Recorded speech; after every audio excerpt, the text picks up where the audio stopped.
Next film which is going to come out full bottle ఇంకొక వారం రోజులు shooting ఉంది. అది కంప్లీట్ అయిపోయిందంటే ఆ సినిమా కూడా బయటకు వస్తుంది. It's a completely massy entertainer అది కూడా. So I'm looking forward for that. Hi Satya, నేను వెంకట్ ఎన్టీవీ అండి. నమస్తే సార్. మీ సినిమాను అంటే మంచి టాక్ వచ్చింది, కానీ రివ్యూస్ వల్ల పోయింది అనుకుంటున్నారా మీరు? ఈ సినిమా ఏమన్నా నేను పోయింది అనుకోవట్లేదండి. సినిమా పోయింది అనుకోవట్లా. వాట్ ఎవర్ మాకు ఇంకొంచెం ఎక్కువ సక్సెస్, కమర్షియల్ సక్సెస్ రావాల్సింది ఆగింది అనుకుంటున్నాను అంతే. అంటే December 20th మళ్ళీ ఆహాలో రాబోతుంది. కాకపోతే అప్పుడు మళ్ళీ చాలా సినిమాలు దాదాపు ఒక 5 సినిమాలు థియేటర్లకు వస్తున్నాయి కదా, థియేటర్స్కి వస్తున్నాయి. సో ఎలా ఉంటుంది అనుకుంటున్నారు? అది ఆయన చెప్తే బెటర్ ఏమో. దేని ఆడియన్స్ దానికి ఉంటారండి. ఓటీటీ ఆడియన్స్ ఓటీటీకి ఉంటారు, థియేట్రికల్ ఆడియన్స్ దానికి ఉంటారు. అసలు కంపారిజనే లేదు. అంటే సినిమా బాగుంటే చూస్తున్నారు సోషల్ మీడియాలో కూడా, లేకపోతే దాన్ని కూడా చూడని పరిస్థితి ఉంది. I deny. ఇప్పుడు ఎగ్జిస్టింగ్ సబ్స్క్రైబర్స్ ఉన్నారు. ఎగ్జిస్టింగ్ సబ్స్క్రైబర్స్ ఎవరైతే ఉన్నారో వాళ్ళు కంపల్సరీ కొత్త సినిమా, ఒక శుక్రవారం కొత్త సినిమా వచ్చింది అనేది కంపల్సరీ చూస్తారు. ఓకే. నేను ఇవాళ నాకు నచ్చిన సినిమా, ఒక సినిమా ఏదన్నా వస్తుంది అనుకుంటే కనుక ఓటీటీలో, దానికి సబ్స్క్రైబ్ చేయాలంటే ఆ రోజు నా దగ్గర 199, 299 నా దగ్గర ఉంటే కనుక ఆ సినిమా చూస్తాను. లేకపోతే 4 రోజులు ఆగి సబ్స్క్రైబ్ చేసుకుని చూస్తాను. బట్ ఎగ్జిస్టింగ్ సబ్స్క్రైబర్స్ డెఫినెట్గా సినిమా చూస్తారు. కొత్త సబ్స్క్రైబర్స్ని మీరు అటెంప్ట్ చేయాలి అంటే కనుక మీరు ఏమేమి జిమ్మిక్లు చేయాలో అవన్నీ కూడా చేయాల్సి ఉంటుంది. దానికి ఉండే సబ్స్క్రైబర్స్ దానికి ఉన్నారు, దీనికి ఉండే సబ్స్క్రైబర్స్ దీనికి ఉన్నారు. తెలుగుతో పాటు తమిళ్, ఇంకా మిగతా లాంగ్వేజెస్ ఉంది అక్కడ, దాంట్లో కూడా రిలీజ్ చేస్తున్నారు. తమిళ్ ఇంకా నెగోషియేషన్స్ జరుగుతున్నాయండి. సత్య గారు, మీ దగ్గర ఉన్నవన్నీ నిలుదోపిడీ చేశారు. ఇప్పుడు మీ దగ్గర ఇవ్వడానికి ఏం లేవు తమిళ్కి. This is anchor Rajesh from hit TV. Hello. And cinema అయితే సూపర్, అందరికీ తెలిసిందే. చాలా బాగుంది. అంటే డిఫరెంట్ రోల్ చేయరా అన్నారు. దీంతో డిఫరెంట్ రోల్ చూపించారు. అండ్ మా పాయింట్ ఏంటంటే, అంటే దానికి ఒక 1 వీక్ ముందు ఒక సినిమా వచ్చింది, సో లక్కీ భాస్కర్. కొంచెం ఆ బ్యాక్గ్రాఫ్లో ఉండడం వల్ల దీనికి కొంచెం కలెక్షన్ తగ్గింది అని అనుకోవచ్చా? దానికన్నా ముందు రిలీజ్ అయితే ఇంకా కొంచెం బాగుందేమో అని అనిపించింది. ఆనెస్ట్గా చెప్పాలంటే, అంటే నీకు ఉన్నట్టు చెప్తా. వస్తున్నప్పుడు మాత్రం ఆ సినిమా మా ప్రొడ్యూసర్స్ చూశారు, నేను చూశాను, లక్కీ భాస్కర్ మా డైరెక్టర్లు అందరూ చూశారు. దానికి ఈ సినిమాకి సంబంధం లేదని మేము చాలా కాన్ఫిడెంట్గా ఉన్నాం. కానీ చూసిన తర్వాత చాలామంది అన్నది ఏంటంటే, ఇది కానీ లక్కీ భాస్కర్ అంటే ముందు వచ్చుంటే ఇంకా బాగుండేదనే మాట అయితే నేను చాలాసార్లు విన్నాను. అంటే జనరల్ ఆడియన్స్ అన్నమాట. అది ఎంత ఇంపాక్ట్ అయిందనేది నాకు తెలియదు, కానీ జనాల ఫీడ్బ్యాక్ అయితే అది ఉండింది. ముందు వచ్చేయాల్సిందేమో అని. బట్ అది కథలు రెండు వేరు. ఫీడ్బ్యాక్ విన్న తర్వాత మీకేనా అనిపించిందా కొంచెం? అని ఏం చేయగలం అంటున్నాను. అది అయిపోయింది కదా ఆల్రెడీ. సినిమా November 22 రిలీజ్ అయిపోయిన తర్వాత 23 చెప్తారు. ఇప్పుడు నేను సినిమా ఆపలేను కదా. సో అది ఓకే ఫైన్. వచ్చుంటే బాగుండేది అన్నది ఎప్పుడైనా ఉంటుంది కదా.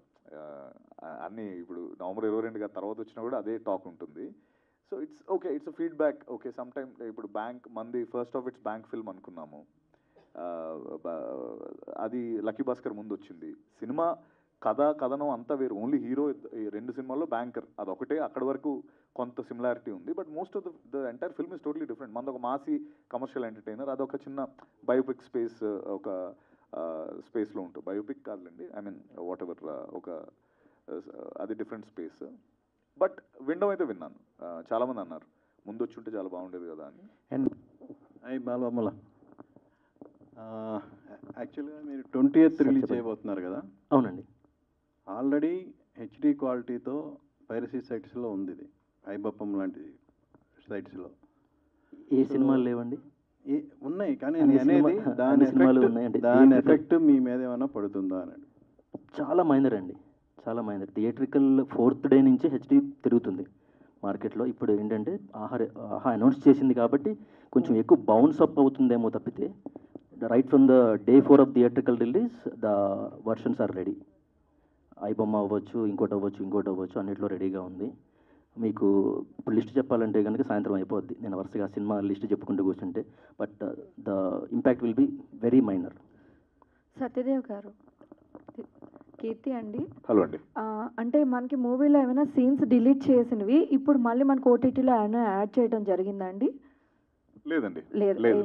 As it is censor certificate locked. అంటే ఏం డిలీటెడ్ సీన్స్ లేవు, మళ్ళీ అవి దాంట్లో యాడ్ చేయడం అనేది ఏం జరగలేదు? ఏం లేదండి. అంటే మన మోస్ట్ ఆఫ్ ద ఫిల్మ్ అసలు డిలీటెడ్ సీన్స్ అనేవి ఉన్నాయి కానీ బట్ అవి మాకు వద్దనుకుని కట్ చేస్తాం ముందు నుంచి కూడా, సినిమాకి అంటే ఆ ఫ్లోలో ఏమడట్లేదని. సో అవి నో అండి, it doesn't make the final cut. And producer గారు కాంటెస్ట్ ఏదో పెట్టారు, సో విన్నర్స్ ఎలా మరి ఇవన్నీ కూడా గిఫ్ట్లు అని వాళ్ళు ఎలా తీసుకుంటారు, ఆ ప్రైజెస్ ఎట్లా తీసుకోవడం వాళ్ళకి పాసిబిలిటీ అవుతుంది? ఆహా వాళ్ళు చెప్తారు. సత్యదేవ్ గారు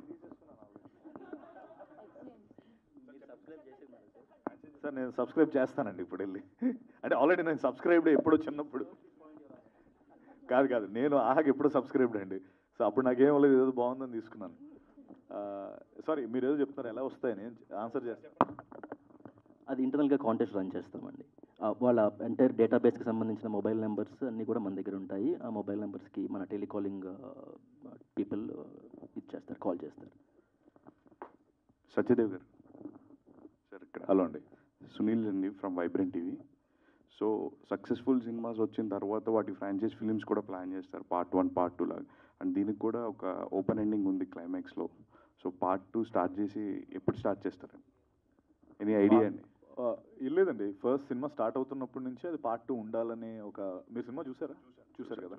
ఇప్పుడు నేను వాల్ట్ లోపలికి వెళ్తాను కదా, వాల్ట్లోకి వెళ్ళిన తర్వాత నాదొక షార్ట్, నా సజెషన్, నా ఐ షాట్ ఒకటి ఉంటుంది, అది మీరు కేర్ఫుల్గా అబ్జర్వ్ చేస్తే వాడు actually he'll be looking at other vaults also.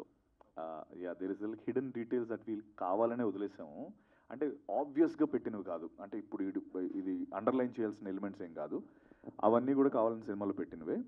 Second part 2కి ముందు నుంచి కూడా ఉంది, బట్ అంటే ముందే పార్ట్ 2 ఉంది అని చెప్పడం మాకు ఎందుకులే, లెట్స్ ఫస్ట్ కాన్సన్ట్రేట్, మనం ఈ సినిమా పైన కాన్సన్ట్రేట్ చేద్దాము, అంతా బాగుంటే పార్ట్ 2కి వెళ్దాం అన్న కాన్సెప్టే. సో ఈరోజు బాగుంది కాబట్టి పార్ట్ 2 మేబీ నా ఫిల్మ్స్ అయ్యాక, సార్ ఫిల్మ్స్, అన్న ఫిల్మ్స్, డైరెక్టర్ గారు కూడా ఇంకో సినిమా ఏదో సైన్ చేశారు, అవన్నీ అయిపోయాక maybe will plan. That's for sure, ఉంటుంది గ్యారంటీ. ఆల్ ది బెస్ట్ అండి. Thank you sir. Hi Satya garu, this is Rani from Telugu sun TMM. So Aha టీమ్కి మీకు ఒక కామన్ పాయింట్ ఉంటుంది, అదే కంటెంట్ విషయంలో. కంటెంట్ అనేది ఎక్స్ట్రాడినరీగా ఉంటుంది, మీరు సెలెక్ట్ చేసుకునే స్క్రిప్ట్స్ కూడా. సో మీరు చెప్పినట్లు కమర్షియల్గా హిట్ కాకపోయినా మీ స్టోరీస్ అన్నీ కూడా ఫ్యామిలీ ఆడియన్స్కి చాలా రీచ్ అవుతాయి. సో నెక్స్ట్ సినిమాస్కి ఇంకెన్ని టిక్ మార్క్స్ని ఫిల్ చేసుకుంటూ వస్తారు? థ్యాంక్ యూ అండి. యా, ఐ థింక్ మేబీ నేను చాలాసార్లు అనుకునేది అది, నా మేబీ సినిమాలు కమర్షియల్గా ఆడకపోయి ఉండొచ్చు కానీ నేను ఎంచుకున్న కథలు ఇప్పుడు కూడా మంచి కథలే అని, అది నేను చాలా సందర్భాల్లో చెప్పాను కూడా. నెక్స్ట్ అంటే ఒకటి అర్థమైంది ఏంటంటే, మార్కెటింగ్ అనేది చాలా ఇంపార్టెంట్ అని అర్థమైందండి. అంటే ఫస్ట్ టైం నాకు ఎస్ఎన్ రెడ్డి అన్న ఉండడం వల్ల, ఆ సపోర్ట్ నాకు దొరకడం వల్ల నేను అంత మార్కెటింగ్ చేయగలిగాను. వాట్ ఎవర్ ప్రమోషన్, నాకు చాలా సినిమాలకి అసలు ప్రీ రిలీజ్ ఈవెంట్లు కూడా కొన్నిసార్లు నాకు most of the time skip అయిపోయేవి. అంటే సో బట్ దీనికి నాకు ఎవ్రీథింగ్ ఆయన దగ్గరుండి నాకు సపోర్ట్ చేయడం కానీ, లేకపోతే డిజిటల్లీ నేను లేకపోతే మొత్తం ఊర్లు తిరిగాను, కొన్ని థియేటర్స్ తిరిగాను, అవంతా అది బేసికలీ ఎప్పుడు కూడా చేయాలి అనేది నాకున్నా కూడా నాకు ఆ సపోర్ట్ వచ్చేది కాదు. సో ఇప్పుడు సపోర్ట్ వచ్చింది. So the more you market your film, the more people are going to watch it. End of the day content నమ్మే సినిమా చేస్తాం అంటే కంటెంట్ ఆడుతుందని మనకు తెలుసు. ఆ మార్కెటింగ్ చేసేటప్పుడు జనాలకు ఎక్కువ రీచ్ అవుతుంది, జీబ్రాలా హిట్ అవుతుంది. సో నెక్స్ట్ కూడా నేను అదే, అంటే ఏం చేసినా కూడా మార్కెటింగ్ అయితే నేను గట్టిగానే చేస్తానండి, వదలను ఈసారి నుంచి. ఎందుకంటే మీతో చేసిన డైరెక్టర్స్ కావచ్చు, ఆర్టిస్టులు కావచ్చు, వర్సటైల్ యాక్టర్స్లో ఫస్ట్ మీ నేమ్నే మెన్షన్ చేస్తున్నారు. రీసెంట్గా ప్రదీప్ మద్దాలి గారు కూడా సో మిమ్మల్ని చాలా అప్రిషియేట్ చేశారు. So all the best for your future movies. Thank you అండి. అంటే మీరు ఒకసారి గాడ్ ఫాదర్లో విలన్గా చేయడం జరిగింది, కానీ తర్వాత ఏం లేదు. కాకపోతే ఇప్పుడు ఎక్కువ తమిళ్ లేదంటే కన్నడ ఇలాంటి వాళ్ళని తీసుకుంటున్నారు. కానీ అంటే మీలాంటి వాళ్ళకి విలన్గా సక్సెస్ అయ్యారు అంటే మీకు ఆఫర్ రావట్లేదా, లేకపోతే మీరే ఓన్లీ హీరోగానే చేయాలనుకుంటున్నారా? అంటే సార్ ఆఫర్ రాకపోవడం ఏం కాదు, బేసికలీ నేను అవి చేసిందే జీబ్రా లాంటి ఫిల్మ్స్ చేయడానికి, లేకపోతే నెక్స్ట్ ఫుల్ బాటిల్ లాంటి సినిమాలు చేయడానికి. అంటే నా సినిమాలు నాకు ఉన్నాయి కదా, నేను అవి చేసుకుంటున్నాను. మధ్యలో ఎప్పుడైనా నాకు సూపర్ ఇంట్రెస్టింగ్ వచ్చినప్పుడు నేను అవి కూడా చేస్తున్నాను. సో అలా బ్యాలెన్స్ చేసుకుంటున్నాను. But main bread and butter లేకపోతే whatever the main important thing is నా హీరో సినిమాలు నేను చేసుకుంటున్నాను. ఇప్పుడు చేశాను కాబట్టి ఇది ఆడింది. అంటే సో అంతే తప్ప రాకపోవడం అలా ఏం లేదండి. అవన్నీ ఉంటానే ఉంటాయి. కొన్నిసార్లు మన చాయిస్ కదా, మనం ఏం చేయాలనుకుంటాం, లేకపోతే మనకి ఏది కరెక్ట్ అని అనిపిస్తుంది కదా, ఆ స్పేస్లో ఉన్నాను అంతే. అంటే స్టోరీ చూసుకుంటారా లేకపోతే పెద్ద స్టార్స్ అని ఇలా ఆలోచిస్తుంటారు? స్టోరీనండి, స్టోరీ. స్టోరీ.